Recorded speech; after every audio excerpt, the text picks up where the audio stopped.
Hi, Coach. Wes Nakama, Honolulu Advertiser. Last June, you came to our Hall of Honor banquet. You told us about how you recruited Derek, and you had followed his career. But since then, have you followed his exploits in the Pan Am Games and this season? And did you picture him back then in high school as a player who would be here today in the Sweet 16? You know, I have followed him, and it's strange because in high school I saw him as a point guard, and now he can still play the point guard. He still has those capabilities. But he is really a big-time shooter and is more on the receiving end of those passes and stepping straight into his shot than I ever pictured him being when he was in high school. But I have followed their play this year. I really like the Bennett family.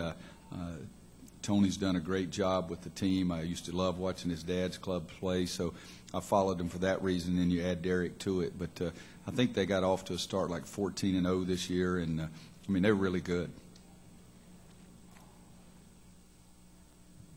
Roy, John Henderson, Denver Post. How much better is Ty's work ethic now than it was, say, a year ago, and how much of a struggle was him to get to this point?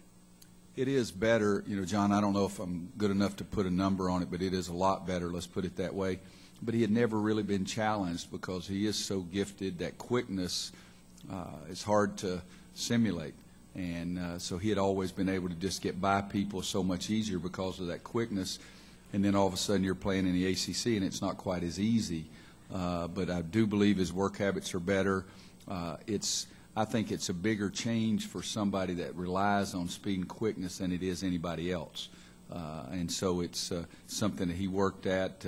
He got much better last year as the season went along. I got mad at him the day before the Georgia Tech game, and I think it really got blown out of proportion. And after that, I never went back to it, never touched on it. And last year down the stretch, he was sensational for us.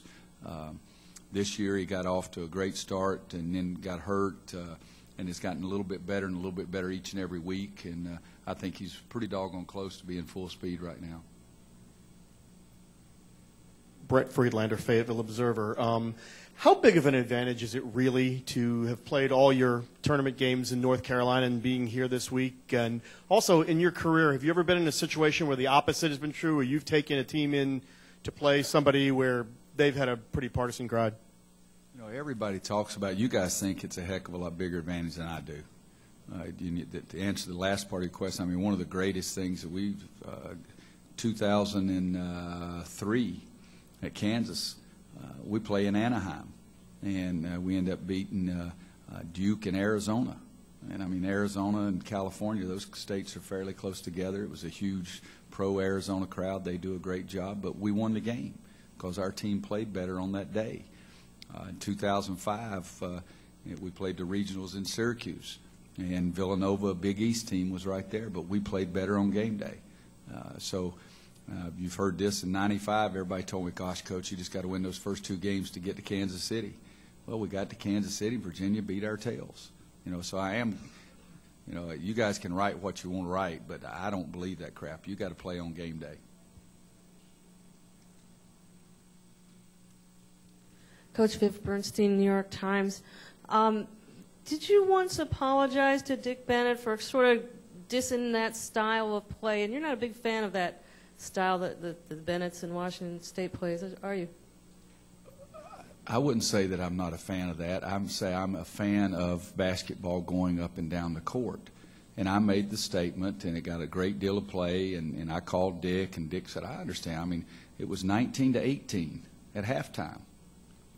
All right, now don't play games. I mean, the number of people that enjoy seeing 19 and 18 is not as much as the number of people that enjoy seeing 61-60. But yet everybody acted like I was some idiot for making that statement. I mean, if I were to poll and you guys were to be honest, you'd say you'd pick 61-60. So I made a statement that I thought was truthful. Dick understood it. He knows that I love the way they play defense, but I'll still say I like 19-18 okay, but I like 61-60 better. I don't think there's anything wrong with that. And Dick and I have been good friends, and Tony, I just love what he's doing with his club. I mean, Dick, when he did retire, I said, what are you doing? He said, walking on the beach every day kind of thing. I enjoy him. He's a coach's coach. He's old school. He's going to do what he can do with that personnel And with that personnel, he felt like it was a way to play. I don't think that, or I'll put it this way, I think Tony will probably play faster. I don't think Tony slows the ball down right now. I think they try to be very efficient. They don't take bad shots. They don't make stupid passes. They don't beat themselves. And I think those are all positives. But, you know, again, you got to – people pick on me for saying the ACC is the biggest cocktail party. Well, it is. Let's be honest. And, you know, they say pick on me because 19 and 18 wasn't pretty. Well, it wasn't pretty. Okay. And they say, you know, we're always stupid. He's not saying it's an advantage to play in North Carolina all the time. You can say what you want to say. If my team plays well, we got a chance to win in Siberia. If my team plays poorly, we got a chance to get our butts beat in Chapel Hill, which we did twice this year.